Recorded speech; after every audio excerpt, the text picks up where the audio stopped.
দিব্যজয়ী চ্যানেলে আপনাদের সকলকে স্বাগত। অচিন্ত কুমার সেনগুপ্তর লেখা পরম পুরুষ শ্রী শ্রী রামকৃষ্ণ থেকে পাঠ। আজ পর্ব 133। ওম স্থাপকায় চ ধর্মস্য সর্বধর্মস্বরূপিণে অবতার বরিষ্ঠায় রামকৃষ্ণায় তে নমঃ।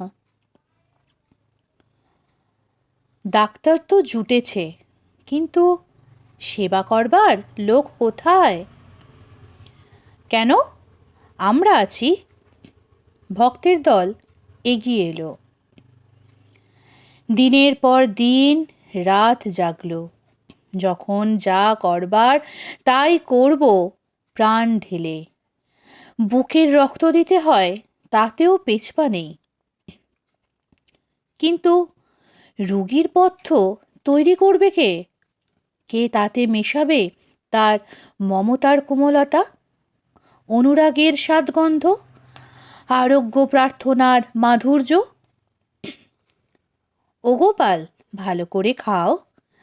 ছোলা দিয়ে শাক ভাজা হয়েছে, ওটি আগে মুখে দাও। দক্ষিণেশ্বরে অঘোরমণি কতদিন এসে খাইয়েছে ঠাকুরকে। বড়ি দিয়ে ঝোল আর একটু দেবে?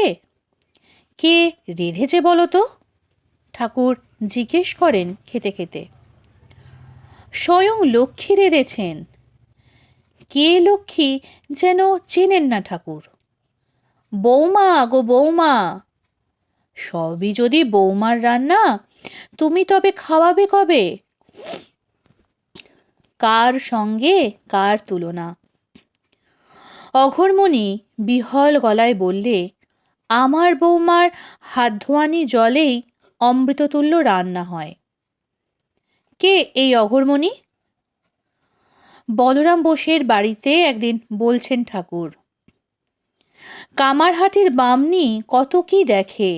গঙ্গার ধারে একলাটি এক বাগানে নির্জন ঘরে থাকে আর জপ করে, গোপালের কাছে শোয়। বলতে বলতে চমকে উঠছেন। কল্পনা নয়, সাক্ষাৎ। দেখলে গোপালের হাত রাঙা, সঙ্গে সঙ্গে বেড়ায়, মাই মায় কথা কয়। নরেন্দ্র শুনে কাঁদলে।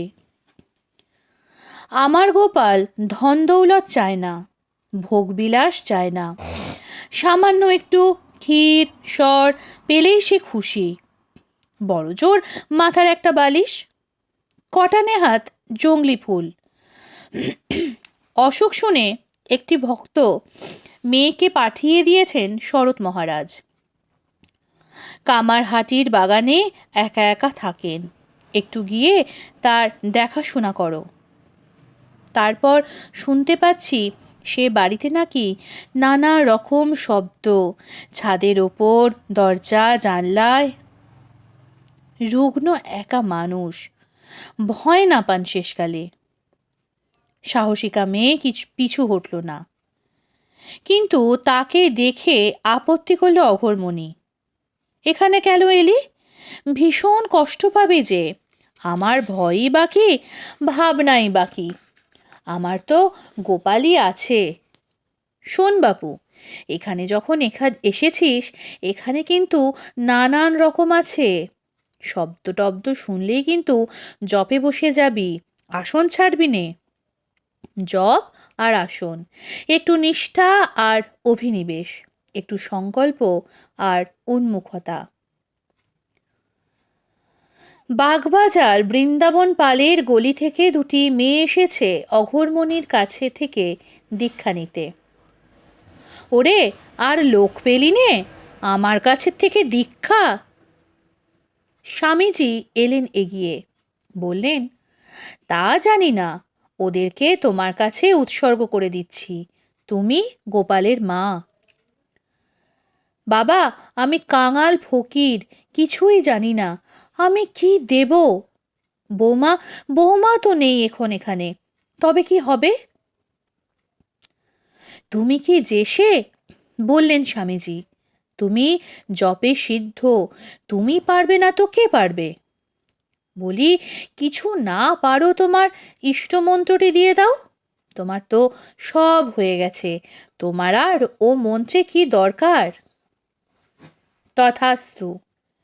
মেয়ে দুটির কানে নাম দিয়ে দিল অঘোরমণি। এবার তবে গুরুদক্ষিণা দাও। 16 আনা পূর্ণ করে 2টি টাকা দিতে গেল মেয়ে দুটি। গোপালের মা বলে উঠল, ওগো, মন প্রাণ যে দেবার কথা। শেষে বলল গম্ভীর হয়ে, শোনো, নাম নেওয়া হেলা ফেলার জিনিস নয়। অন্তত 10,000 জপের পর আসন ছাড়বে, হলেও বেরুবে না, মলেও বেরুবে না। মানে সংসারে কেউ জন্মালে বা মরলে খেয়াল করবে না, নাম করে যাবে।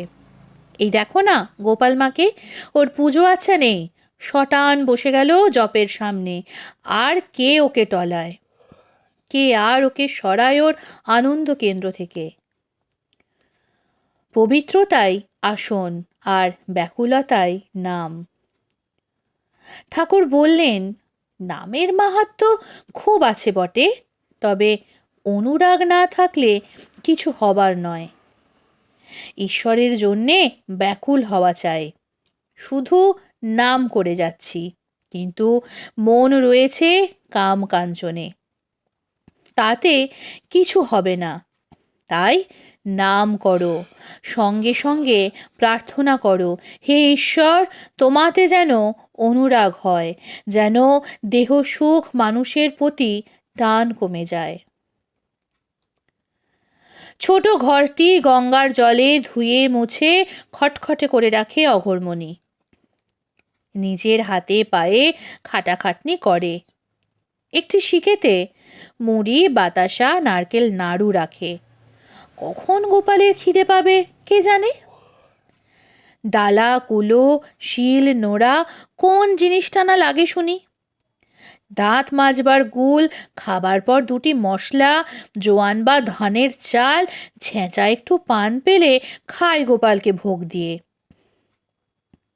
শরৎ মহারাজকে লক্ষ্য করে বলে উঠল একদিন, বলি, হ্যাঁ শরৎ, লোকে বলে সংসার ত্যাগ করব, তারা কি পাগল? এই শরীরটাই তো একটা প্রকাণ্ড সংসার। বঁটি, কাটারি, হাতা, খুন্তি, মেথি পাতা, কালো জিরে কি না হলে চলে বলো দেখি? সব গোপালের সংসার। অসুখে ভুগছে, নিজের শরীরের দিকে ইঙ্গিত করে বলছে, গোপাল বড় কষ্ট পাচ্ছে। সারাদিনই এই গোপালের সঙ্গে স্নেহালাপ, কখনো বা শাসন গর্জন। ছেলে অন্ধকার থাকতেই গঙ্গায় নেমে হুলুস্থুলু শুরু করেছে। উঠে আয়, উঠে আয় বলছি। শাসনের সুরে চেঁচাচ্ছে অঘোরমণি। রাত পোহায়নি এখনো, কেউ এখন জলে নামে? অবাধ্য ছেলে কথা না শুনলে মা তখন আর করে কি?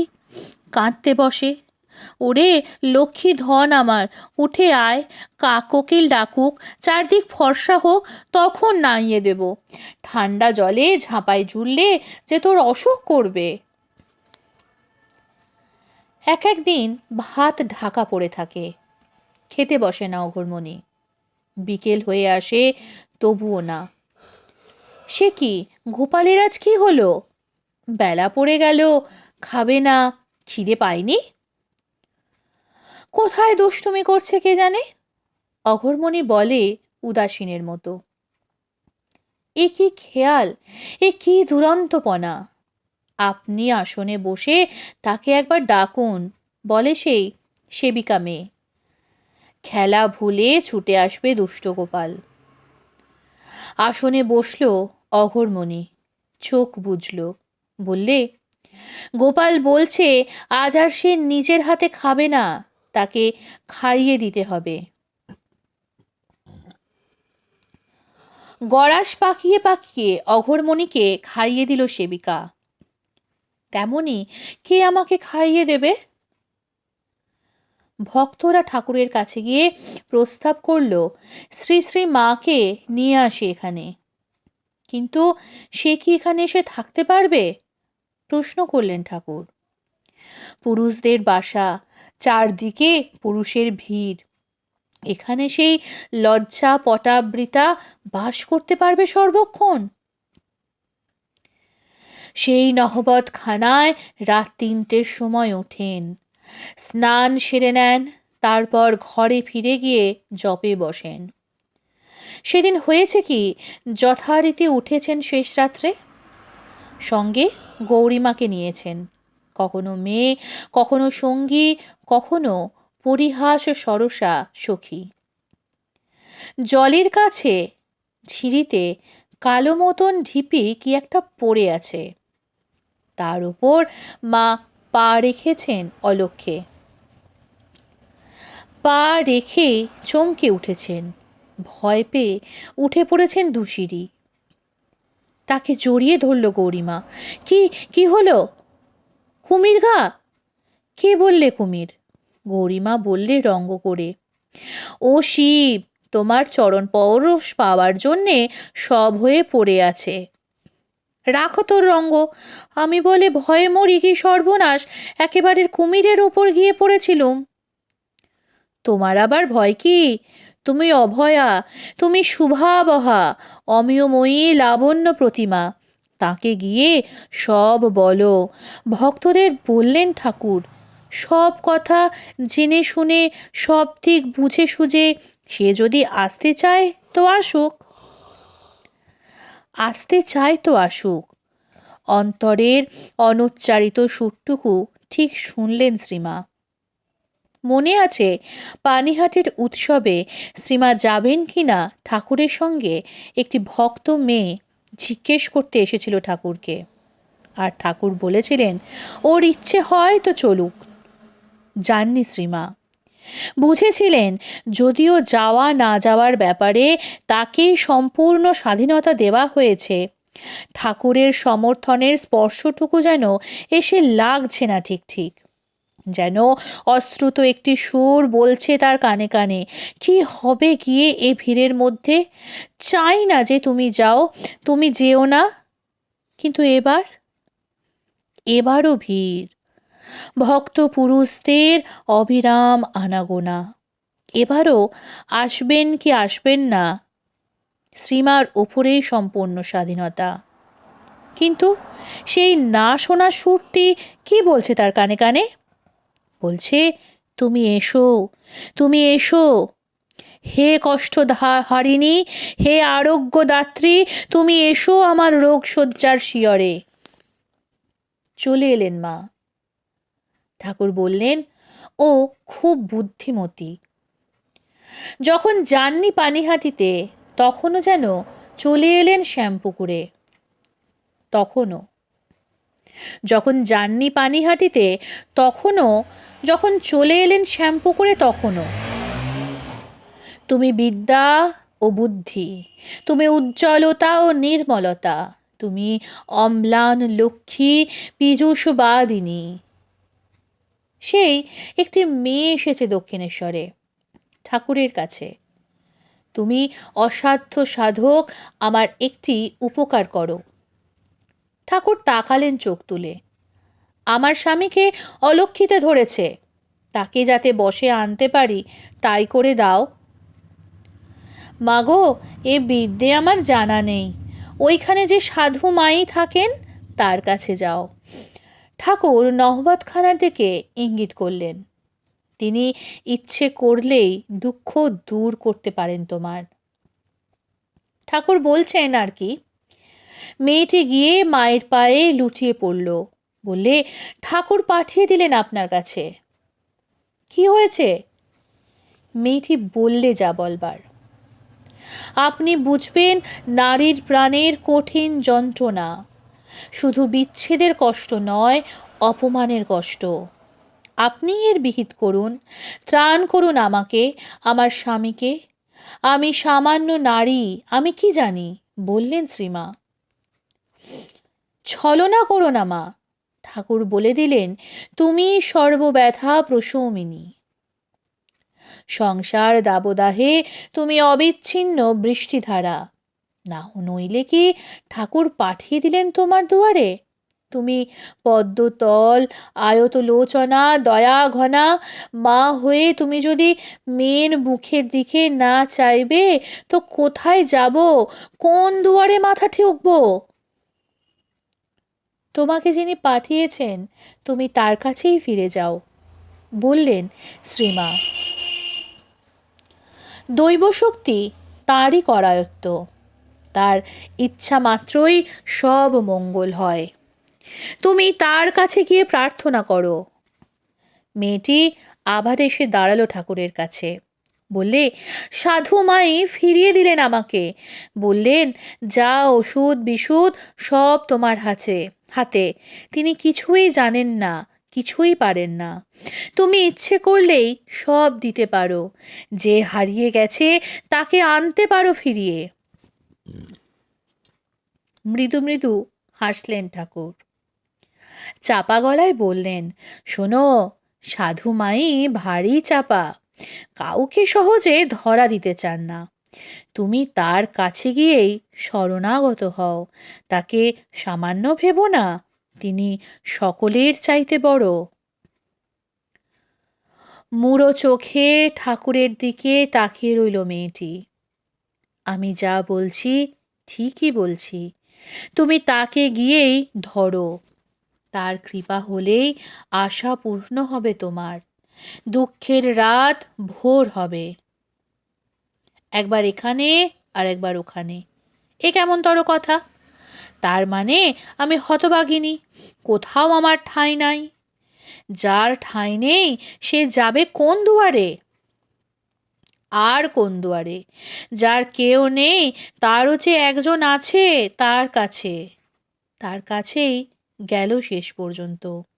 বললে, মা আমায় ফিরিয়ে দিও না, ঠাকুর কি কখনো ভুল বলতে পারেন?